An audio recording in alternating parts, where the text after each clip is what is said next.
এই মহিলা অনেক দামি মহিলা, মুসা আলাইহিস সালামের পালক মা। সুবহানাল্লাহ পড়েন।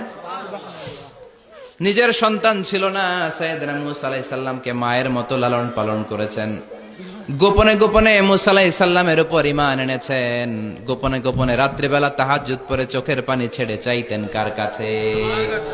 ফেরাউনের বউ আর ফেরাউনের ফিনান্স মিনিস্টার, অর্থমন্ত্রীর বউ, দুইজন লুকিয়ে কালিমা পড়ে মুসলমান। ফেরাউন কিছু জানে না। সুবহানাল্লাহ। কি আল্লাহর খেলা! ফেরাউন লক্ষ লক্ষ বনি ইসরাইলের ছোট্ট বাচ্চাকে জবাই করেছে একটা বাচ্চাকে ঠেকানোর জন্য। নাম কি? মুসা। আর ফেরাউনের ঘরে আল্লাহ মুসাকে বড় করলেন। তো সুবহানাল্লাহ। লুকিয়ে লুকিয়ে ঈমান আনলো। ফেরাউনের বউ আসিয়া, অর্থমন্ত্রীর বউ, দুইজন মিলে ফেরাউনের কাছে ঘটনা পৌঁছে গেল, খবর পৌঁছে গেল। ফেরাউন ডেকে পাঠালো। দুধের বাচ্চাকে নিয়ে ফেরাউনের অর্থমন্ত্রীর বউ হাজির। কুখ্যাত সন্ত্রাসী ফেরাউনের নিজের বউ আসিয়াও হাজির। ফেরাউন বলে, এক আল্লাহর উপর কুফরির ঘোষণা দে, আল্লাহকে ভুলে যা, আমার পায়ের সামনে সেজদা দে, আমি মাফ করে দেব। আসিয়ার এক কথা, জীবন যাবে কিন্তু ঈমান যাবে না।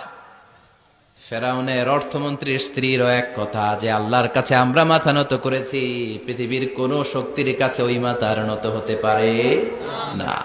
ফেরাউন বলল, তাই নাকি? দেখি তোদের ঈমানের পাওয়ার কত বড়।